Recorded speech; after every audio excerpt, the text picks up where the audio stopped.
From the White House to the C-suite, few business leaders have reached the heights of influence and achievement as César Conde.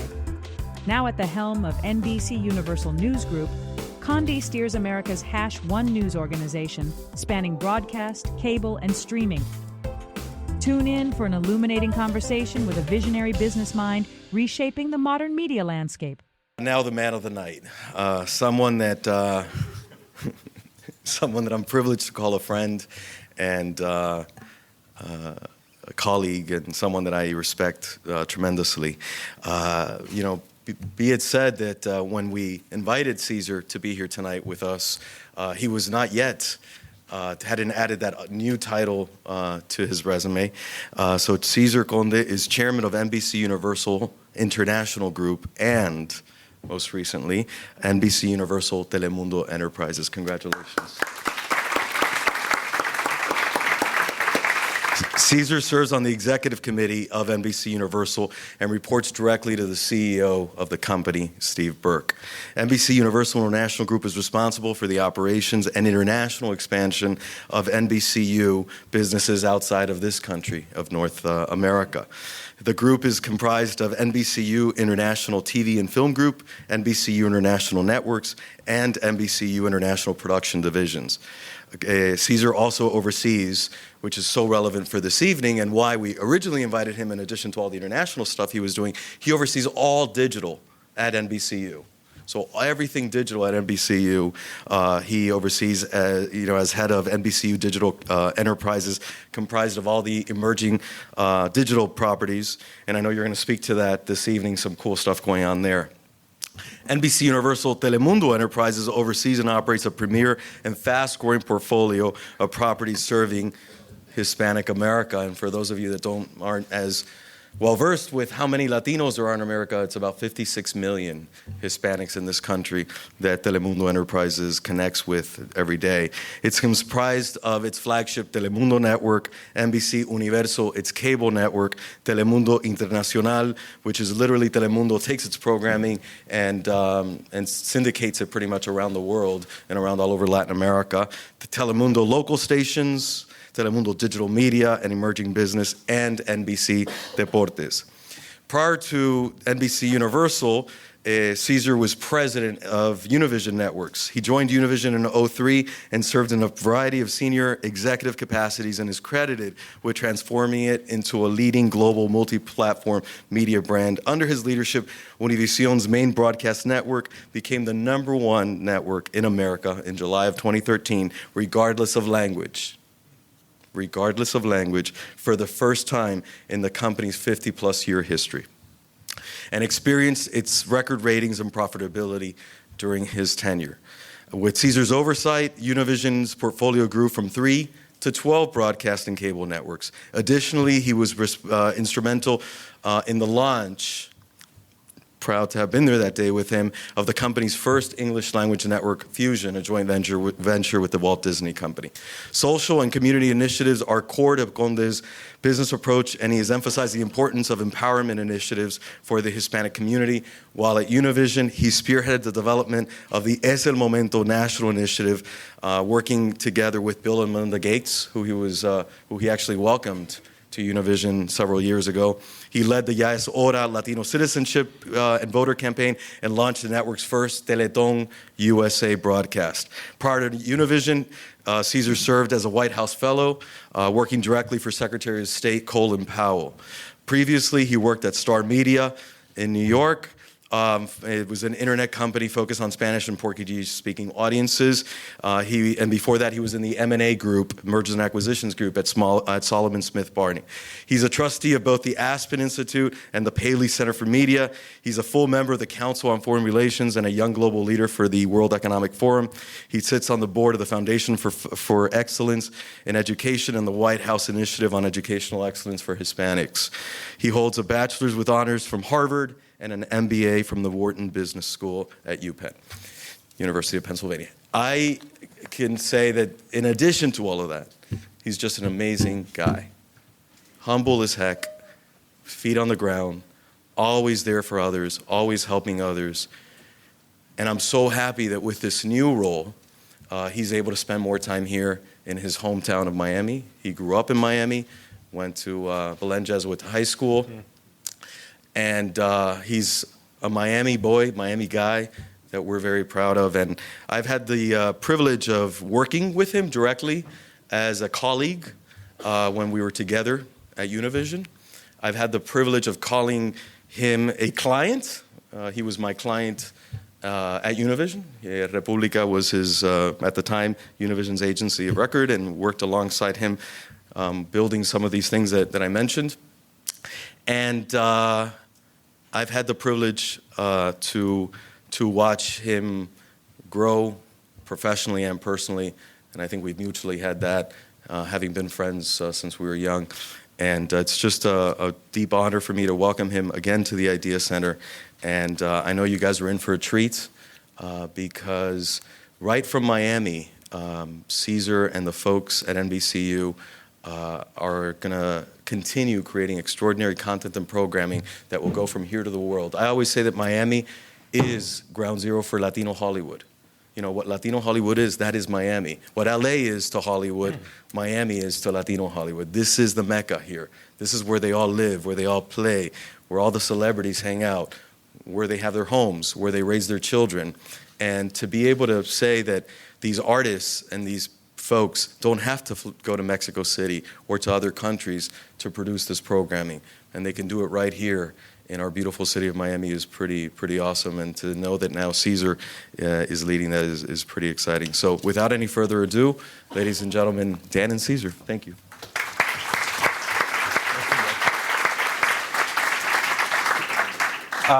Well, thank you, George, not only for helping bring César to us tonight, but also for all that you've done to help get Market Hack off the ground as a launch partner, for sending some of your best people to us, and for your continued support. You're really a gem in this community, and we thank you.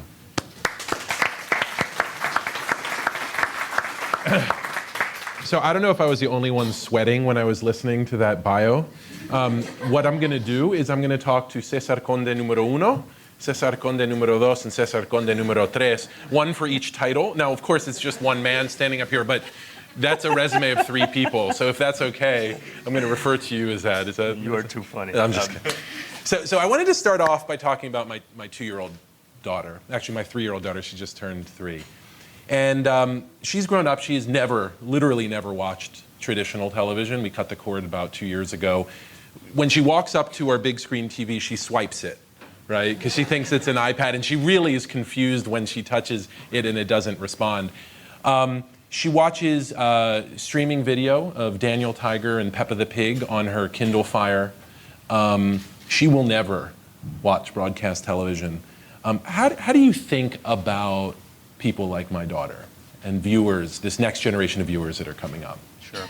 Well, look, before I answer that, Dan, first, thank you for taking the time to prepare and speak with me to this group. I also just want to take a second to first thank Jorge Plasencia and República, not only what they've done for Market Hack and the Idea Center, but as and also as a friend and a client. But more importantly, Jorge is really an incredible shining example of someone that was successful not only in corporate America but also as an entrepreneur. And I always mention that to people, particularly here in Miami, which is such an entrepreneurial city.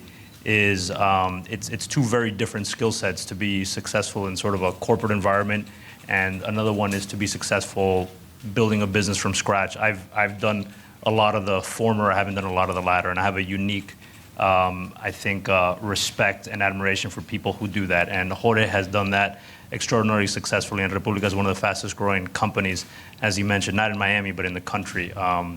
Period, certainly one owned by Hispanics. So thank you, Jorge, for being so generous with your introduction. And also a quick thank you and congratulations to not only to MDC, but to the whole entire community here at MDC, starting with my good friend Eduardo Padron, who's such a pioneer in this community. And year after year, decade after decade, and I say that with love and admiration for him, he has always found a way to innovate. And I think the growth of MDC throughout the decades is synonymous of the growth and evolution that we've seen here in Miami. And I think that's why it makes us all so proud for those of us that grew up here to see the evolution of our city. And I think Market Hack is the best example of that innovation. And so congratulations to you also, Leandro, for everything. And anyways, thank you for having me here today. So to my 3-year-old daughter. To your 3-year-old daughter. Look, clearly we're living in a time of tremendous change in consumption patterns when it comes to media. And we're seeing it not only with the younger generation, like your daughter, we're also seeing it with some of the older generation. And we are in a world where the power of consuming content has moved from the programmer or the content provider. That power has now moved to the consumer. That consumer is deciding what content they want to see, when they want to see it, and in what device or in what manner they want to see that content. And so with that in mind, I think we all are cognizant of it, we're all aware of it, and we function in that reality. What are some of the things that are occurring, or what are some of the things that we're doing to react to that? I think first is content, or the value of content, I think has increased. What do I mean by that? You've all heard throughout the years, for those of you that follow a little bit of business, the saying that content is king. In other words, that it doesn't matter what goes on in media, how good the content, that's what matters. And I think that's more true today than it's ever been, in the sense that as long as one has amazing content, as long as someone controls and creates their own content, then you're okay with having that content live in every place and in every device. And I think that's certainly what the philosophy that we at NBCUniversal have taken on. We produce amazing content around the world. That's certainly the philosophy that we at Telemundo Enterprises here in Miami have taken on. So just to orient folks, yes. We're talking about Jimmy Fallon, right? We're talking about Seth Meyers and your night lineup. We're talking about your news program, sure. Programming. We're talking about Saturday Night Live and the whole library. What are a couple other kind of signature pieces of content that? Sure. Look, just to put it a little... Just to kind of orient folks. No, of course. Look, to put it in context, NBC, to take a step back, NBCUniversal, Comcast NBCUniversal is the largest diversified media company in the world. On the Comcast side, we provide the Comcast cable service that many of you, such as myself, subscribe to get television service or video service. On the NBCUniversal side, we're essentially a media and entertainment company, and we do 6 businesses essentially. The first is the broadcast television business. So we have NBC, the network, and we have Telemundo, the broadcast network.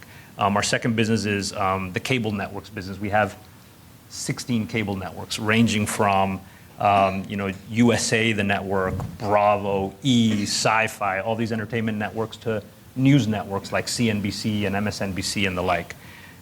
We're in the film business. Universal Films is, Hollywood. This year we did everything. Our movies were everything from Jurassic Park to Furious 7 to 50 Shades of Grey and the like. We're in the theme park business, Universal Parks, Orlando, LA, and parks throughout the world. And we're in the digital business. NBCUniversal Digital Enterprises is all of our different digital businesses. All of those businesses outside of the United States make up NBCUniversal International. So that's a quick snapshot. So to go to your question, yes, our content, we have premium content in all type of genres, from Jimmy Fallon to Saturday Night Live to 30 Rock to all the different scripted comedy series that we have on NBC, to I think premium news content on NBC News and the like. All of our sports business, we have everything from rights to the Olympics to rights to the FIFA World Cup here in the United States.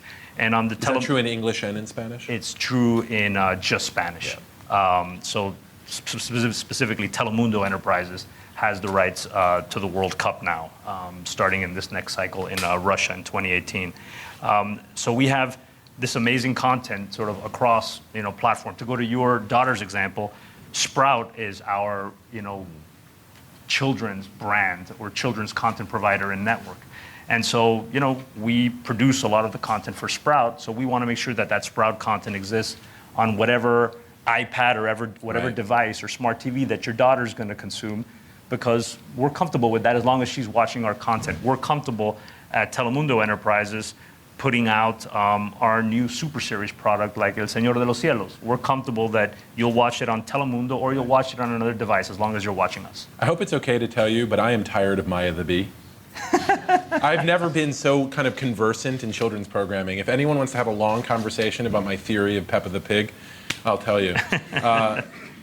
So you oversee this behemoth's international operations. You oversee Telemundo Enterprises, and you also oversee digital.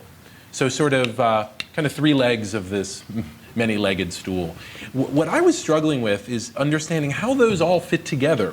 They don't feel quite connected, but maybe you could help me understand why those three.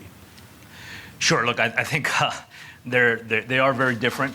So we run them as independent businesses, and the first thing I'd say is, the only reason I or anyone could do these type of roles is because I think we have amazing teams throughout NBCUniversal in each of the businesses. And here in Miami, we have an incredible team in Telemundo Enterprises. So we have great people that grow those businesses in different ways.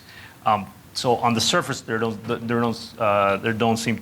not that much similarity. Having said that, there is a lot of complementary aspects to it and things that benefit from each other. Look, first is these three businesses are the growth businesses of not only NBCUniversal, but usually of any large media company. International and Telemundo Enterprises are big businesses that are growing very well, and so that's wonderful. Digital, on the other hand, it's the future. It's still in the early stages, but it's growing incredibly fast. So I think that's great. I think the other sort of overlap that we have is each of these businesses can be complementary to each other. So in Latin America, we're seeing the Telemundo business help the NBCUniversal Latin America business and vice versa. Here in the United States, we're seeing the digital business help the Telemundo business because Hispanics are over-indexed on the usage of social media, on the consumption of mobile and mobile devices. And so we're seeing a little bit of complementary help from each of these divisions to their businesses. We're going to talk about kind of each of these three businesses, and because they have some complements, but often are kind of different. I mean, for the context of Market Hack, a digital marketing program, obviously the digital piece is the most interesting, and we're going to talk a little bit later about CISO, which is a really interesting kind of experiment that you guys are going to be launching come early next year. But let's start with NBC International, and specifically, can you talk to me about how Latin America fits into that broader international strategy? Sure. I mean, look, from a macro perspective, for NBCUniversal International, our biggest contributor to our business outside of the United States is Europe. But that's a very big business. It's relatively mature. It's growing, but not growing as fast of a pace. So when we look at the world, the two regions of the world that are the biggest growth opportunities for us are Asia, including China, and Latin America. Now, when we think of Latin America, we sort of bifurcate it or sort of split it in two worlds, is Brazil and then Spanish-speaking Latin America. In Brazil, we have two very important businesses, joint ventures that we operate down in Brazil with the largest media company in Brazil called Globo. And we are partners with Globo, where we launch cable networks, where we provide movies and movie services to the Brazilian market. And it's something we've been doing for over 10 years, and it's been very successful for us. On the Spanish-speaking Latin America side, we have a number of different cable networks that are part of NBCUniversal International. USA, the network, for those of you that are familiar with that cable network here in the United States, exists outside of the United States. It's not called USA, it's called Universal. Not many people outside of the United States want to watch a network called USA. They prefer to watch Universal, and so that's what we call it outside of the United States. We have E, the entertainment network, just like it exists here in the United States. It exists in Latin America with entertainment content, specifically for Latin America, and so on and so forth. And then Telemundo International is the Telemundo version of the network, but focused on Latin America or Spanish-speaking Latin America. So we have a lot of different businesses. We see a lot of potential growth there. And look, for us, particularly at the Telemundo Enterprises piece of our business, Miami, as we all like to say, is the capital of Latin America in many places. And so we have a lot of interaction as far as partnerships in Latin America. Right. We have great executives and great talent in front and behind the camera that come from Latin America here to Miami. So it's a part of the world that not only do we see as a growth business for us, as far as NBC Universal, but we also see as such a strategic asset for us, particularly for Telemundo Enterprise. So it's sort of, in addition to being a growth market, it's a market where you can kind of begin to experiment to better understand the Hispanic market in the U.S.? I don't know if I'd say to better understand the Hispanic market in the U.S., but I would say that it allows us to tap into ideas that we think could work here. By the way, we also have ideas that we develop here in the U.S. Hispanic market that we think work outside of the United States and Latin America particularly. So kind of figuring out. But figuring out what may work. But look, it's also a place to attract talent. We have, there's great executives, great producers, great on-air talent that comes from Latin America. Which we also have less true, say, of the Asia market. That's exactly right. Because you have Telemundo. Well, we have 50. We have 50. To quote Jorge, we have 56+ million Hispanics in this country that are hungry for content that is culturally relevant to them, and we produce it here in the States. We focus it on the U.S. Hispanic experience, but there's clearly talent that we can tap into outside. Yeah.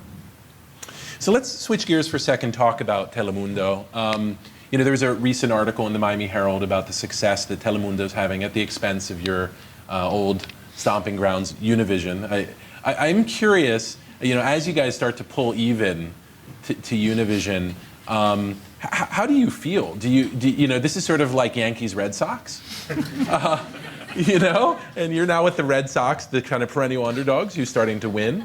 Tell me about that a little bit. What it's like to, just on a personal level, to start to pound into the ground some of your old friends. Yeah, well, look, as I always say, it's we're not competing directly against any particular company. I've just always been so passionate about the Hispanic community and the Hispanic experience here in the United States. Not only because I was born here and grew up here, but I think it just fills me with tremendous pride when I see the growth of Hispanic media and the growth of Spanish language media here in the States. You're being so polite. No, it's come on. We're at a bar. We're sharing a beer. Right. I'm your old Univision buddy, and I'm like, stop hurting it. Stop it, man. Stop taking the playbook from it. That's very funny. But what is fascinating, I will tell you, is we are living through what I would define as a tectonic shift in Hispanic media. Yeah. I will tell you that in 50+ years, we haven't seen some of these trends, and for the first time here in the United States, Hispanic America is increasingly and at a pretty fast pace, and we're seeing accelerating, choosing Telemundo as their choice of place to get their news, their entertainment, their sports, and the place that they go to spend time with their family. And so let me just put a quick number on that. I mean, in July of 2013, so 2 years ago, there was a gap between Univision and Telemundo in prime time of 1.2 million. It was 40,000 this July, and you've pulled even. Yeah, no, we've done. The team has done a nice job. And so when did you join Telemundo? Was it July of 2013? So I joined in October of 2013. I joined NBC Universal. There is a coincidence in timing. It's better to be lucky than good, I always say. We're talking to César Conde número dos, by the way, right now. Número uno is retired. So I would tell you, there's probably a few things that I would contribute to, I think, the change in the marketplace. One is Telemundo has done, I think, a great job of laser focusing on the U.S. Hispanic market, the U.S. Hispanic experience. In other words, they're not thinking about other markets outside of the United States before they think of the U.S. Second is they have, the team has experimented and developed different type of programming, innovative type of content for Spanish language TV that's never been seen before. And so, as a third point, I'd give you a few examples. We're all familiar with the telenovela genre, right. And in Spanish language TV, it's been successful for decades, and there's still some great success to it. But what I think Telemundo has successfully done is they've introduced new genres into Spanish TV. So what are some examples? One is a genre that Telemundo has dubbed called the Super Series. It is what I call a scripted action thriller or series. It's Homeland meets Breaking Bad. We haven't seen that type of film-like high-quality production value in Spanish TV here in the United States. Telemundo took that bet, and fortunately it's paid off for them very well. And the audience here in the United States whose tastes, whose consumption is used to seeing high-quality content, period. They're used to watching Homeland. They're used to watching Breaking Bad. And so when you provide that type of high-quality content in a manner that's culturally relevant or connects in a unique cultural way, that resonates with the audience. I mean, just to put context on this, I'm going to get this slightly wrong. I lived in Argentina and watched telenovelas there, but the telenovelas were produced at extraordinarily high volumes, like an hour a day. Yep. Very relatively low production values, incredibly high volume. They would ruin your life for the 6 months they ran, and then they would end, right? Because you couldn't not watch it, but it was an hour a day, and there were 2 you were watching, and then 6 months later they would literally just end it, and then they would start a new set of telenovelas. This is, I think, the Super Series is a higher production value, sort of more referring to the kind of tastes of a audience that's here in the United States, network television, that's used to some of the content they're seeing in English, but they just haven't had again a culturally relevant option in Spanish language. And so we're talking to them. We're doing seasons. So if we see a Super Series that works, we'll do a season 2. We'll do a season 3. So it allows traditionally hasn't been. Traditionally has telenovelas has end not been done. And you get your life back. Has not been done. Look, we're in like Game of Thrones, right? We're all waiting for it, and we're like, when is Game of Thrones coming back? No, that's exactly right. We've tried to introduce other new genres. Like we have this great genre that the team has dubbed called biomusicals. And what does that mean? It's a biography on a music legend. And so right now we're airing one on Celia Cruz on Telemundo, and it's resonated so much with the audience because one, they've never seen this type of high production value about a cultural icon that you're never going to see that necessarily on HBO or Showtime or ABC or CBS or even NBC. So that's been a lot of fun. Look, I think the other thing that's working very well is the content that we're making here in the U.S. is very socially, has a lot of the capacity to go viral. And we produce our content with social media in mind. And so I think that's really helped. And look, the final secret, I think, to our success over the last few years has been NBCUniversal. NBCUniversal has given us tremendous investment and support, which has allowed us to do this. We can produce this high quality content focused on Spanish language. We can go out and get the rights to the World Cup. We can go out and get the rights to the Olympics in Spanish language.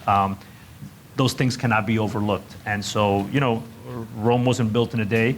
We're doing this little by little, but we feel we're in a unique moment certainly for Telemundo Enterprises, but for NBCUniversal as well. Yeah, in the Miami Herald article, they pointed to kind of 5 main strategic initiatives. You've named several of them. I want to mention the 5 just to kind of put it in context, and then talk to you about the last one. So one is the sort of telenovelas and super series content strategy. The second is really aggressive approach to breaking news. The third was reality television geared towards the Hispanic audience. The fourth was sports, specifically the FIFA World Cup, all the way through 2026, so for the next decade. And then the last one, which I wanted to talk to you more about, was community outreach. Yeah. And specifically looking ahead to the presidential election, the hashtag Yo Decido campaign. Talk to us about what that is about. So look, I think we all know, any of us that watch the news, we as a Hispanic community, I would say, and I'm overgeneralizing here, but the Hispanic demographic is going to be the swing vote in this presidential cycle. No, it is very difficult for anyone to get to the White House without speaking to the Hispanic electorate. I'd also give you another factoid that every month, 50,000 Hispanics turn 18. Every month in this country, 50,000 Hispanics turn 18. So we are adding to the voting rolls in a tremendous manner. So this is. Can we change that statistic? Sure. To every month, 50,000 Hispanics are turning 15, and then we have all the quinceañeras that are happening all across the country. One massive quinceañera for all 50,000. We could have them in the stadium. That's a new business we should look into. That is a big quinceañera, right?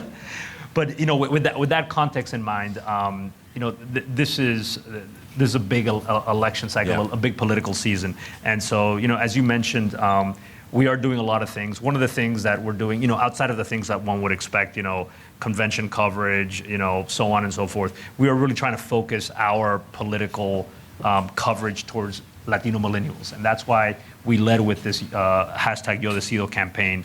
One, because it's going to get the word out as to what's going on with the various campaigns. Just this week, coincidentally, we launched our new Telemundo News app, which we're very, very excited about. But we also believe that it's our job to provide all of the different perspectives that are out there from the various candidates. So we're going to do that. But we also believe that we want to empower our community and make sure that they have the ability to have their voices heard. And so that's why, in addition to our political coverage, in a nonpartisan way, we also ensure that we help educate Latinos as to how they can register to vote, if they are eligible to vote, and make sure that on election day they go out and have their voices heard. We're big believers in ensuring that that they are empowered in that manner. I wanted to take just a second to talk about that one quick issue. It is, in essence, a political act to encourage Hispanics to vote. Now, I don't think it should be, but it is, right? Just like it's a political act to ask folks of color, other folks of color, or poor folks to vote. Do you get criticized from either political party for that approach? Yeah, look, since we've taken a very nonpartisan, bipartisan approach historically, as I think I would say all of Hispanic media has over the years, I think people know that we work with the Republicans and Democrats in these initiatives. Our objective is, and we're open about this, we want to make sure that Latinos have their voices heard, regardless of what their opinions are, regardless of what they want to decide. We give them both opinions, make sure that they have the information to make an informed choice, and then ensure that their voices are heard. So we have a lot of folks in the room. Anyone over 18 who is not registered to vote, go ahead, raise your hand. You can see César afterwards. He actually has voter registration forms in his pocket. I wanted to take a few questions about Telemundo before we move on to the digital piece. But last question before we do that. I'm really curious, like when you're sitting at your desk, right, and it's a big ivory desk with trust me, it's not. with the view of the pool, the ice skating pool, ring, ice skating rink, and sunsets that are manufactured. When you're sitting at your desk and someone runs in and says, César, you have to make a decision. What are you at the level at which you're at, where you're reporting directly to the president, but you have such a vast army of folks, probably tens of thousands of folks working on these initiatives. You just launched an app, right? Did you look at that app? Before it was launched, you're in the process, for instance, of doing the Yo Decido campaign, did you say check to Yo Decido? At what level are you managing, and what level of decision making are you doing when you're at that level of an organization? Sure. Look, I'd say a few things. I think, first is, my job is, I think, primarily focused on a few things. One is ensuring that, that I help articulate in a clear manner what our strategy is for a particular business or a particular division. That's first, and I need to make sure that it's clear so that we all know that we're pulling in the right direction. My second part of my job is people. I need to make sure that we have the right people in the right positions, and that we're hiring the best and the brightest, and we're arming our employees and our executives with all of the things that they need to be successful. It is unrealistic for one to think that one is going to be in every single little piece of the business. The only way to grow, the only way to scale is to be able to do that. Having said that, one has to use their judgment, and there are some very important strategic things that we'll spend a fair amount of time on. When we're just launched a new show for Telemundo Enterprises on Saturday nights. This was a big deal for us because Univision had a show there on Saturday nights called Sábado Gigante for 53 years. And all of a sudden, after 53 years, it's almost like the seas parted, and it's wide open and up for grabs as to who is going to own a big night in primetime television. So yeah, we went to the rehearsals, we went to the detail of the show because we wanted to make sure it's successful, and we're excited. It launched on Saturday of this week, and for the first time ever, Telemundo now beats Univision on Saturdays. So that's exciting. Our comedy, to use the digital example, and I think you alluded to it that you may ask me about it, but at NBCUniversal earlier this year, we made the decision to launch a new direct-to-consumer over-the-top service, so a Netflix for comedy type service. It's called CISO. And talk about why it's called CISO. Sure. The impetus or the rationale behind calling it CISO, one was a lot of these digital native companies we've come to find, don't necessarily have a name that means anything out of the gate. It's almost like an empty vessel, and then you got to build the brand. I saw you all are going to have Travis here from Uber. What did that mean? And now it's, we all know what Uber means. What did Google mean, et cetera, et cetera. CISO, it's a play on words that says, you want to see Jimmy Fallon, so come to us and we're going to show you Monty Python. You want to see The Office, so come to us and we're going to show you the original Office that was made in the UK. CISO. And, that was, it's essentially an app, but we spend more hours than I care to admit on ensuring that is hopefully a successful launch when it goes public to consumers on January 1st. Yeah. So we're going to dig into that in a sec, but before I do that, any questions about Telemundo, Spanish language television, Hispanics in the election, Latin America? César Conde 1 y 2. Yeah. César, hi. I would like to ask you, I know that it's a bit went wrong. The Hispanic demographic is developing a bit behind in terms of technology, but certainly going there. We can't hear you. Dan, can you go to the mic? Yeah. Is there a, yeah, would you mind just standing up at that mic? Thank you. Thank you. And I saw one other hand. Was there another? Go ahead and we'll just take these two questions. Demographic is going a bit behind in terms of the technological development or incorporation. I would like to ask you what are how different is the strategy in Telemundo, for instance, and the one you have in NBC? How to create familiarity with your audience? Did everybody catch that? Question. Yeah. So I'm going to repeat it, but I'm not sure it's true. The Hispanics are behind in technological adoption, and so therefore, what is the strategy at Telemundo to sort of address that? Sure. Thank you for the question. What's your name? Rafael. Rafael, thank you. So I'd say two quick things. One is, it's interesting. I think there's that misperception sometimes that Hispanics are not advanced on the technology. All the data and all of our direct experiences is almost the opposite. Yeah. That Hispanics are actually, they over-index when it comes to... What does over-index mean? Over-index means that they do more than the rest of the general population. So in comparison to the rest of the population... On mobile.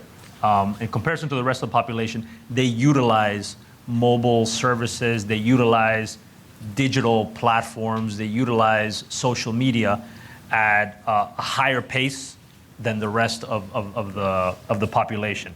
The reason that's interesting is because sometimes it is a little bit counterintuitive, but the reason it's true and the reason it's interesting is Hispanics are skewed so young here in the United States. And so when you take a look at that demographic, under the age of 35, as you alluded to with your daughter, there's a whole generation that grew up with the internet. I'm unfortunately part of the generation where I remember when I didn't have email. But most people under the age of 35, that's all they've grown up with. And everyone has a cell phone and a mobile device. And so Hispanics in that sense over-index. And so, when we think about digital for media, it's interesting. We've found that in a weird way, we've tried some experiments and innovated a little bit in the Hispanic side and in the multicultural side versus what one would expect. Yeah. And it's a very different evolution or dynamic than we would have seen in the media space, maybe 10 or 15 years ago. Yeah. So, remind me of your name again? Rafael. Rafael. This is a good thing to remember, that when it comes to this stuff, sometimes you can get surprised. Hispanics and blacks over-index, as he said, tend to use mobile smartphones at a higher rate than the general population. One of the reasons for it is folks who, It's true. What I meant, it was especially, the Telemundo audience. That is an older audience. Got it. Whereas the young audience Yeah. is perhaps more international and aware of the content in other channels. That's what I... So it's interesting, and it's a little bit of another a misperception because I think that there's always the belief that Spanish language media in general is older. In other words, that Telemundo and Univision and other Spanish language media is for my abuelo, my abuelita, and I watch The Walking Dead on AMC, if I'm young. And again, this is just the facts. Spanish language media actually skews much younger than English language media. So the average age on NBC or ABC or CBS in prime time is about 55 years old. The average age on Telemundo or Univision or something like that is 39 years old. So it skews much younger. Again, take into account that the Hispanic demographic just in general is much younger, so it brings down the average. The second thing I'd say is the 18 to 34 demographic, adults 18 to 34, which is a demographic or a part of the audience that advertisers are very hungry for. As we know, they're consuming content in a lot of different platforms. So ironically, the place where you can actually aggregate them the most is in Hispanic media, again, because the proportion of the audience is so heavily skewed towards the younger demographic. So the place where you can actually find more adults 18 to 34, is, yes, on Comedy Central, but also on places like Telemundo and other Hispanic media outlets. So it's a pretty interesting dynamic. Thank you for the question. Yeah, thank you. While you're coming to the microphone, just lower income folks also tend to over-index on smartphones, and the reason why is because they can't afford a computer. Yep, that's exactly right. Whereas folks who are a little wealthier, they have a choice, right? Do you have the computer? Do you have the phone? Maybe you don't upgrade to the smartphone because you have a computer. So these things aren't always intuitive. It's really important to look into the details, because you can screw up your digital strategy if you make assumptions. That's right. Hi. I just wanted to ask a question. You said that you wanted to let Hispanics be able to give their votes either for Republicans or Democrats, regardless of what they choose. So how do you, as a big executive, how do you foresee, for example, when Jorge Ramos was taken away from the Donald Trump, interviews without being kicked out? And how do you balance the political necessity of, one, having NBC having business contracts with Trump versus having the media, like the First Amendment being taken away of allowing a journalist to give their opinions? Yeah. No, look, it's a good question. Could you just clarify the incident he's referring to? Yeah, sure. I think there... Most of you heard that, right? Yeah. Okay. Yeah, there was, and I would say there's an incident that happened the week before, and so it's happened to both Telemundo. The anchor for Telemundo, Jose Diaz-Balart, he was cut off by Trump for a question, and then a week later, Jorge Ramos from Univision was also had an incident with Donald Trump. So look, clearly our focus at the end of the day is we need to make sure that each of the candidates and more importantly each of the parties are represented. Our philosophy at Telemundo has been to make sure that we host debates or forums with each of the parties. On the Democratic side, there's a Democratic forum in the works, so we have all the candidates represented. On the GOP, on the Republican side, Telemundo was awarded the only Spanish language debate by the Republican Party. That's been temporarily suspended, so you all can read about that a little bit. But again, the spirit of it is we need to make sure that both parties are represented, and we've been very, very focused on that. Having said that, it's a very polarized and political cycle that we're living in, and as media, as a broadcast network, this is important to keep in mind. Broadcast networks have very different roles than cable networks. Broadcast networks are licensed by the government, licensed by the FCC, so we have an actual duty to be able to offer platforms to all candidates and every party. And what we have and we will continue to do is to strive to make sure that whether it's on television, whether it's in digital platforms, each and every candidate has the opportunity. Now, if a candidate chooses to not speak to the community, we're only human. So I want to, there is so much to talk about, obviously, about, the upcoming presidential election and Hispanics. How do you market to Hispanics and Hispanic millennials? How do you deal with the really interesting issues around language when you're dealing with folks who are Americans, who are United States citizens who grew up here, but they grew up bilingual, who have cultural affinity? All of that is fantastic and fascinating and not going to be really what we're going to focus at least the rest of the formal part on. But I just want to acknowledge that there's just a tremendous, I spent 5 years covering Latin America for NPR's Marketplace, and this was sort of what I spent my time on. So what I wanted to do is I wanted to shift to talk about CISO and how CISO is representative of how NBC Universal and you are thinking about television of the future. Yeah. So let me just kind of run through this really quick just to kind of make sure we're all on the same page here. So CISO is this play at the comedy niche, the comedy audience. They did 10,000 interviews of 20 minutes or length or longer with the potential audience of theirs, and 75% of millennials identified comedy as their #1 genre. So they said, okay, we're going to run a comedy. And one thing that you should know, just to put my teacher's hat on for a second, is when you're dealing with digital, it's niche content for niche players, right? Niche content for niche audience. That's the way digital works best. So this is the biggest niche they could find. 75% of millennials, hat off. Okay, so teaching done. What they're going to do with CISO is they're going to have two main things, right? They're going to mine their huge library of content, which is going to include their entire library of SNL, Saturday Night Live, Tonight Show with Jimmy Fallon, Late Show with Seth Meyers, Monty Python's whole library. I guess you guys acquired that. But then they're going to also supplement that with 20 original series, as well as stand-up specials. And they basically said their audience isn't millennials, they call them comedy nerds. Folks who love comedy, and they actually, I think, identified you as a comedy nerd. No, I don't know about that. And they called the approach, they launched this thing in 10 months. They're launching this thing in 10 months. They're taking a lot of what they call educated risk-taking. Because you can't, you focus group the heck out of this in terms of identifying the niche, but you can't focus group 20 original series in 10 months. So my big question to you is, I understand there's an invite-only beta in December, and do we get an invite to that? You're all invited.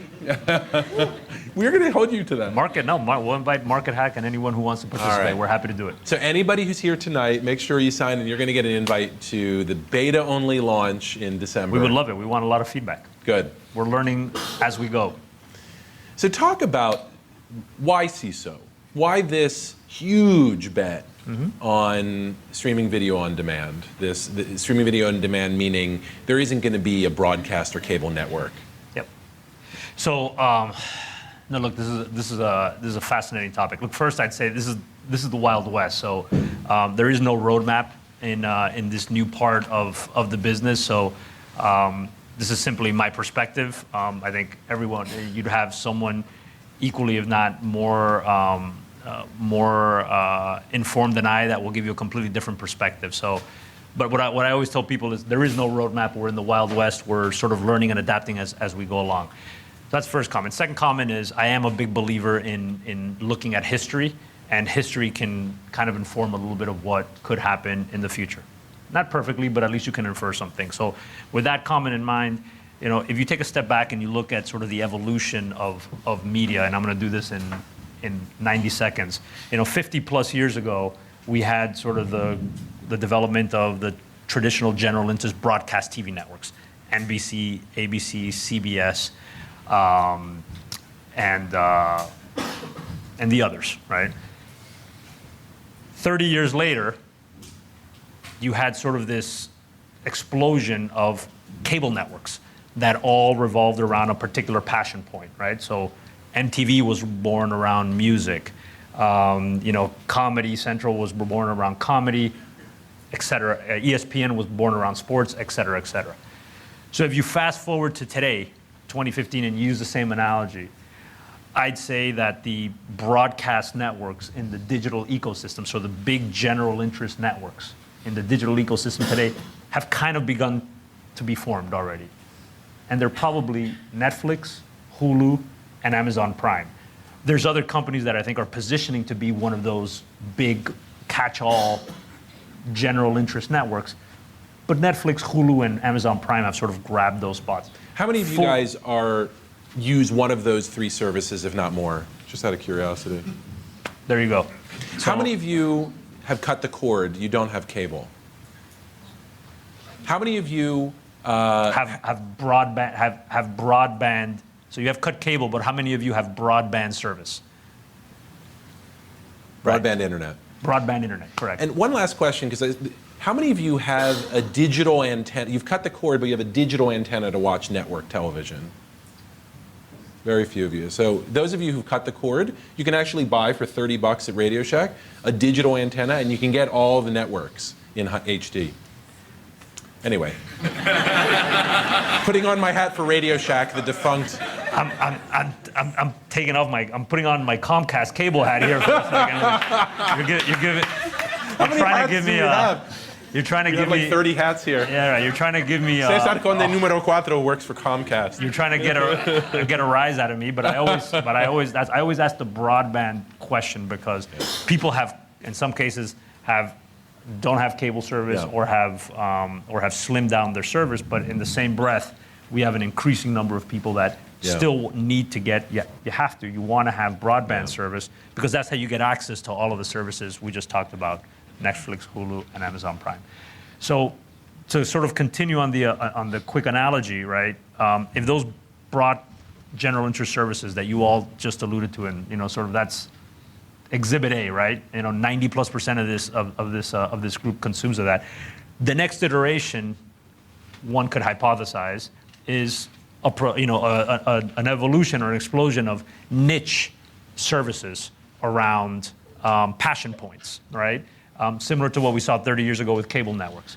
So as we've been spending time, over the last year or so looking at research, one of the biggest constructive criticisms we get in focus groups around Netflix, Hulu, and Amazon Prime, there's this fascinating metric, and I'll use Netflix as the example. Fascinating metric, which is how much time it goes by the time you log into Netflix and by the time you actually play the first video. And it's an absurd amount of time. It's, on average, more than 20 minutes, right?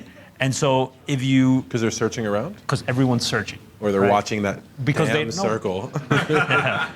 Assuming your wonderful broadband service works perfectly well, and it goes right in.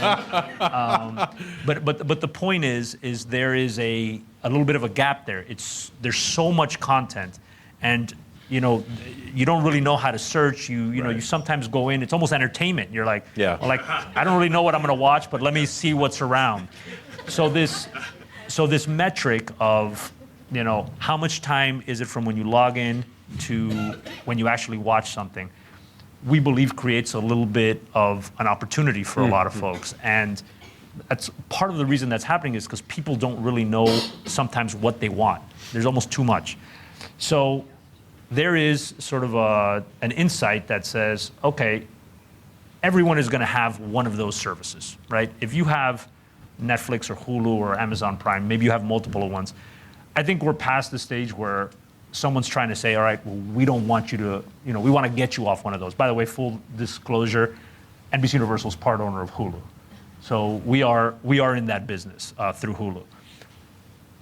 We also believe, though, that that a lot of people are going to want to have complementary services. So let's take a typical consumer. Forgot to mention, by the way, $3.99 a month. That's right. Subscription. Yeah. So That's the business model, and it's ad free. Yeah. So it's and Sorry. let's go there. No, but let's go there. Let's take you, Dan. I mean, not to put you on the spot, but you know, you're. And I'm not going to over characterize you or overgeneralize, but let's say you're a subscriber to Netflix, right? You like Netflix because, you know, for $9 a month, you feel like you get some, $9 or $10 a month, you feel like you get some pretty good value. Wonderful. You also have, you know, a 3-year-old daughter. Maybe you say, you know what, I want to get a service that just provides kids programming that's ad-free that I'm really excited about. And you subscribe to a subscription service. You're not going to pay, you know, you're going to do the calculation as a consumer. You're like, okay, well, I pay like $10 a month for Netflix, and I get thousands of hours, you know, of everything. But if I had a really good service that was focused on young kids, yeah, I'll pay $3 or $4. So that's one sort of passion you have or interest. In addition to that, you also said, you know, you do stand-up. So comedy is a passion of yours. You know, God, wouldn't it be great if you had a place that was like Netflix, but it was curated, it was organized with all of the best comedy of the world and had all of, you know, original series and all the comedy that you love, from, you know, movies to series and the like. And it's only another $3 or $4 a month. I'll do that. And then you're also a sports lover. Right. And there's a service. So together you've pieced together $10 plus $4 plus another 4 plus another 4, that's $22. Plus your broadband service, which is another $30, right? So if you start thinking of the consumer that way, there is, again, this is the Wild West, there's no roadmap. You could sort of make the calculation that there's going to be a number of these passion point services that are going to develop. When we looked at the sort of the world, and we looked at millennials particularly, which this is more of the audience that's more susceptible and has more propensity to subscribe to these services, as you alluded to, comedy jumped out. Comedy was one of the genres that they were very hungry for that content, and they didn't feel like the need was being completely filled by some of the services that were out there. Sports is also a big one. When we looked at our portfolio, we said, gosh, comedy is a place where we really we can get a running start because we have great content and brands within NBCU. We can go out and acquire some other shows that are not ours. And then we can create new shows in comedy, which is what we've done. I think you're going to begin, I just closed by it, you know, there's probably 20 to 30 of these services around passion points that have launched already. You know, there's wrestling. There's, for people that like anime, I don't know if people know what anime is, there's, you know, there's a lot of passion. You know, there's probably not a big enough audience to launch an entire TV network, but the economics work very well to set up a technology platform, aggregate anime content, and then sell it to all of you for $3 or $4 or $5 a month. Guess what? The economics get pretty good, and you only need a few 100,000 people to be, you know, passionate people instead of tens of millions of people to justify that investment. So it's a long-winded way of saying that's how we got to the calculation of CISO. We have a play in the broadcast side. This is what we think is the first and foremost play in the passion side. It was around comedy. Having said all of this, this is all hypothetical and theoretical. Outside of Netflix, Hulu, and Amazon Prime, no service at this point has aggregated millions of people willing to pay for that service. we'll find out starting in January. Yeah. If we're too early, Or for us in December. right, or for you in December. That's right. If we're too early, or if we've hit the audience, or the timing, better said, right on the nose. You know, I want to open this up to questions, because please walk up to the microphones. This is fascinating stuff. Please walk up to the microphones. While you're doing that, you know, one of the things that's really interesting to me from the perspective of somebody who thinks a lot about digital strategy, and this is sort of something for you guys to think about yourselves, is I want you to notice what I would say is really solid strategic thinking from NBC that went into this. You know, they started out and they asked their audience. And it was 10,000 people is an unbelievably large number. I don't know what you guys were thinking.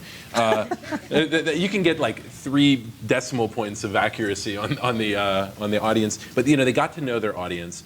They saw that they knew they needed to do niche content for niche audiences, and they ran at something they were already good at, but then put it into the digital space. And then finally, they went really fast, way faster than, I mean, you guys probably spend more than 10 months developing a single show. And they're now developing a whole network with 20 original programs in that same amount of time. And part of the reason is because they know in the digital space, it's fail fast, fail cheap, rapid iteration, the lean startup methodology, but also if they don't do it, Comedy Central or someone else is. That's exactly right. I should add something before we take the question, Dan, because this is very important. I left this out.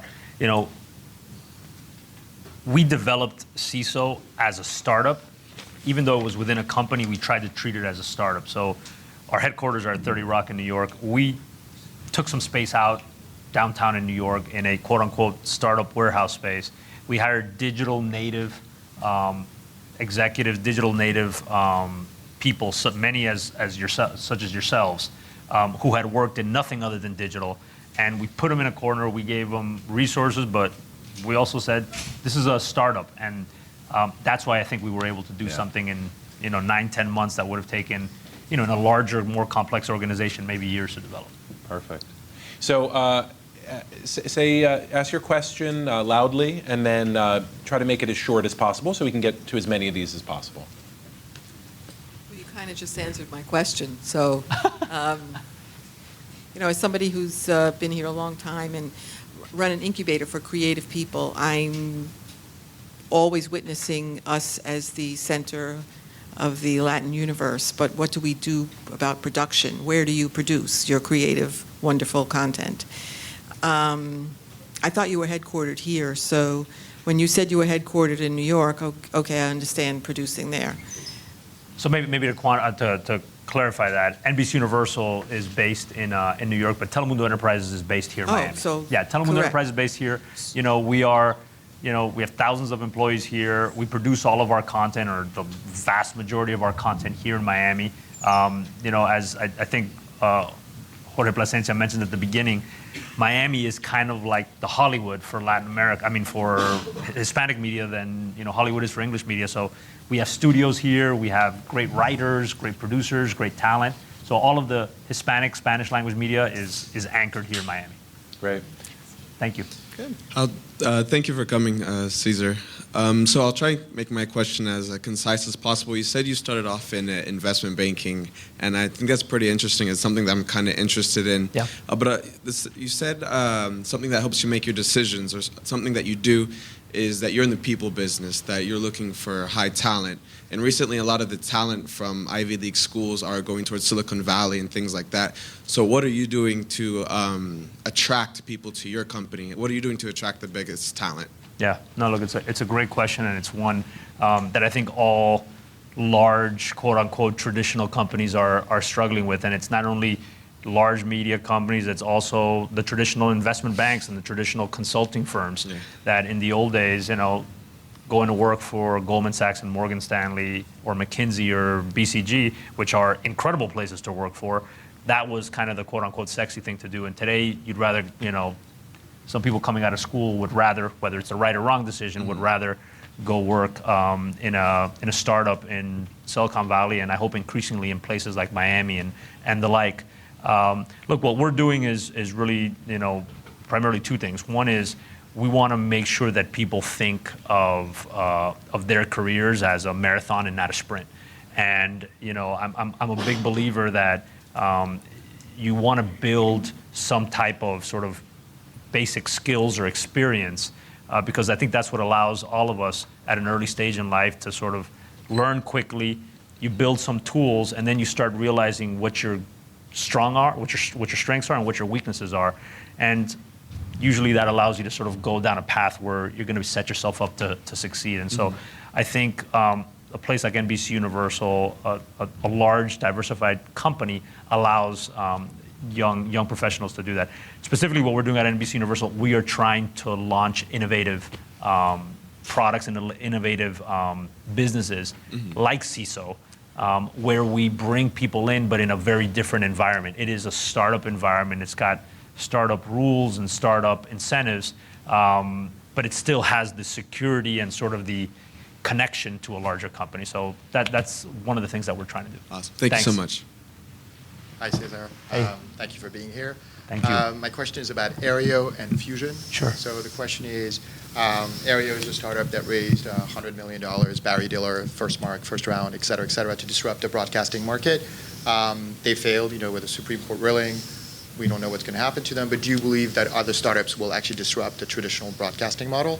And the other question is, do you believe that joint ventures between traditional mainstream, TV channels such as, Univision and ABC, Disney, is that another model that actually could work, to tackle various niche markets, or no? Sure. Look, on the first question, do I think there's going to be companies that are going to try to disrupt the traditional model? I think absolutely. I think Aereo was a very specific example. You alluded to it. The Supreme Court ruled very clearly that what they were trying to do was not allowed. But I do think that there will be companies that disrupt. I think that's what we all watch for and see every day evolving. As far as joint ventures and traditional companies trying to come together to create innovative companies. Look, on the one hand, as I alluded to, I think it is the Wild West, and there is no one formula or one path to find new companies or new businesses that are going to be successful in the digital ecosystem. So I encourage companies, people, organizations to do whatever creative things they can do to try new things. And then the second I'd say is I am usually someone that believes in partnerships, and so with who and how they're structured and all that can be up for grabs. But I think conceptually, being open-minded to partnering with another organization that can complement something that one does not have, I think is a good formula usually. And so I think that's a healthy thing. We're entering into the lightning round. So. Okay. Good evening, gentlemen. My question is for Cesar. Thank you. Now, would you say news organizations specifically now are more dependent on, Google or high-tech firms to kind of reach their audience? And with that in mind, would you think an app that will be able to provide a variety of different shows, primarily focusing on broadcasting, will be the solution to be able to provide that kind of variety for the audience? Thank you. Thank you. Thanks for the question. Great question. Look, I think one of the big changes in, I think, the digital ecosystem is that in the old days, yesterday. In the old days, the model is usually to try to, in the digital ecosystem, is to try to create content and then attract people to your owned and operated sort of site. And I think the world has changed dramatically. I think the companies that are going to be successful, particularly in the news genre, are the companies that can get good at creating high quality, low cost content that speaks in a unique voice to the millennial audience, and then can distribute that content out into different platforms so that content can be consumed wherever a person wants, but it's still high quality content. So the model's almost inverse. Instead of building great content and trying to bring them to you, here we're going to a place where you build great content, and then you got to get really good at distributing it to all the different corners of the digital ecosystem. At NBC Universal, we just made two important investments, or brought into the NBC Universal family this year. We bought a big portion of BuzzFeed, which is a digital native company that some of you may be familiar with, and we bought a big portion of a company called Vox, which is VOX, which is another digital native company. Both are news/entertainment-based companies. The reason we invested in BuzzFeed and in Vox and brought them into the NBC Universal family was because we, NBC Universal, are really good at producing high-quality premium content at Telemundo, at NBC, at other places. What we need to get better at is how do we get that content out into the world? And BuzzFeed is a wonderful example of a company that knows how to produce content that's fantastic, but it doesn't matter where you consume it. Many of us are probably consumers of BuzzFeed content. Highly unlikely you're consuming it at BuzzFeed.com. You're consuming it somewhere else than BuzzFeed. And that's a little bit of, I think, where the direction is going, and certainly what we believe at NBC Universal we got to get better at. Great, thank you. Thank you. Thank you, Cesar. My name is Cesar as well, so Tocayo. Tocayo, ¿cómo estás? This is a question. You say the content was king, right?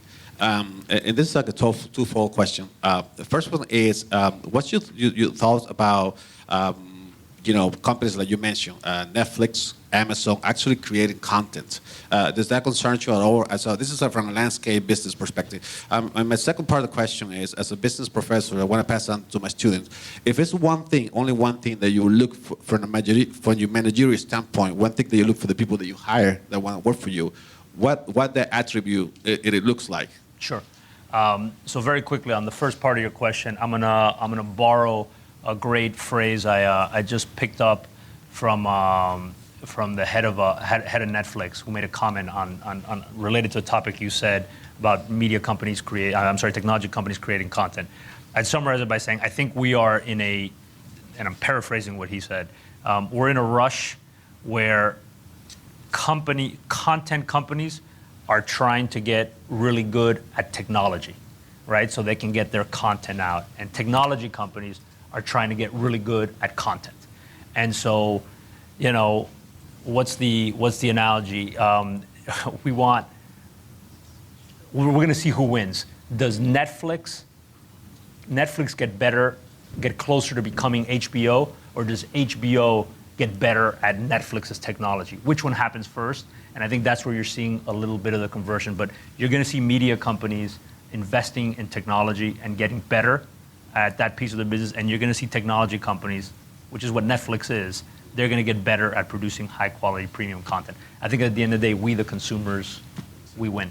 As far as attributes, look, the main thing I'm a believer in looking for in hiring, I look for what I call great athletes. And it doesn't mean physical athletes. It's athletes in the sense that they are people who have just, it doesn't matter what position you put them in, it doesn't matter what particular project. They're people that are adaptable, they're people that figure things out, they're people that get things done. 10 out of 10 times, I would rather hire someone who's a fantastic athlete and has the ability to grow as a professional than hire someone who's just good at one unique particular area but doesn't have the flexibility to adapt. And I think that's the skill set. Adaptability is the skill set that is highly valued, I think, in a fast-changing world.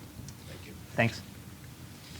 Hi, I'm very happy that you guys are talking about children because usually it doesn't happen that often.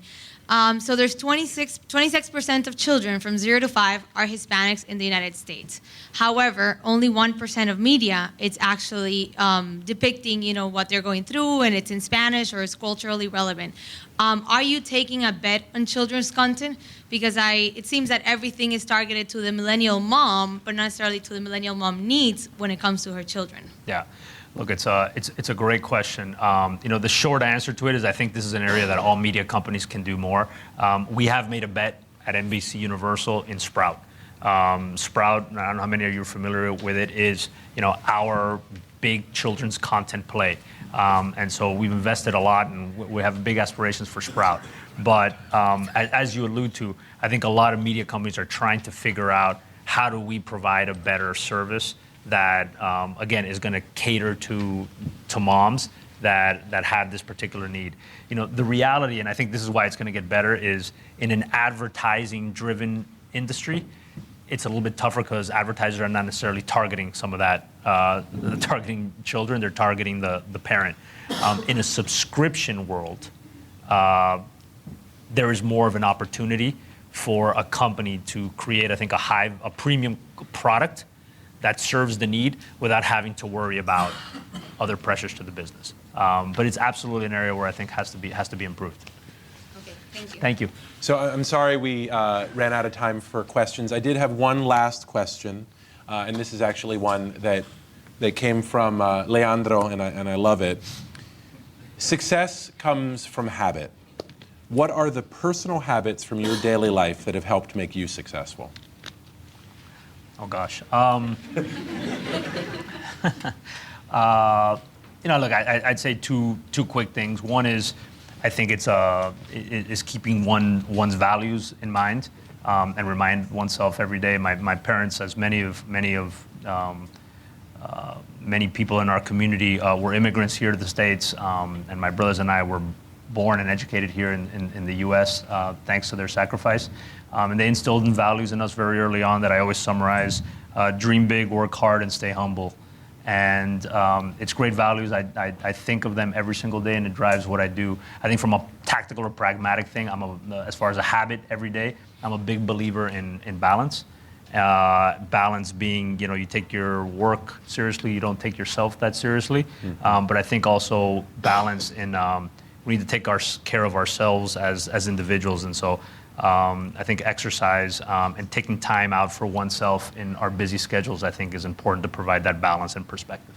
Thank you so much, Jorge, again, and thank you, César Conde. Thank you for listening. Thanks, Dan. Perfect. Subscribe to the MDC-TV podcast for fascinating conversations with industry standouts. Don't miss exclusive insights from our impressive roster of guests that will help chart your course for leadership success.